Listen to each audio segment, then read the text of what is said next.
Hi friends, இன்னைக்கு என்ன video பார்க்க போறீங்கன்னு பார்த்தீங்கன்னா ஃபிஷ் ஃப்ரை, மீன் வறுவல் எப்படி செய்யறதுன்னு பார்க்கலாம் வாங்க.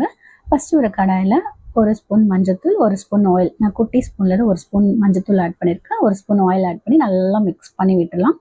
அதுக்கப்புறம் ஃப்ரெஷ்ஷான மீன் நல்லா வாஷ் பண்ணி எடுத்து வச்சுருக்கோம் இல்லையா, அந்த மீனெல்லாம் இதில் போட்டு நல்லா மிக்ஸ் பண்ணி விட்டுருணும்.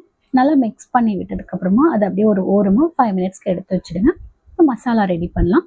ஒரு பிளேட்டில் ஒரு 2 ஸ்பூன் மிளகாய்த்தூள், ஒரு ஸ்பூன் தனியாத்தூள், ஒரு ஸ்பூன் ஃபிஷ் மசாலா, மீன் மசாலா, அப்புறம் தேவையான அளவு சால்ட் ஆட் பண்ணி நல்லா கையிலேயே மிக்ஸ் பண்ணி விட்டுடலாம். இப்போ நான் எவ்வளோ மீன் எடுத்துருக்கணும் அதுக்கேற்ற மாதிரி நான் இதெல்லாம் ஆட் பண்ணியிருக்கேன். நீங்கள் எவ்வளோ ஃபிஷ் எடுக்கிறீங்களோ அதுக்கேற்ற மாதிரி ஆட் பண்ணிக்கோங்க.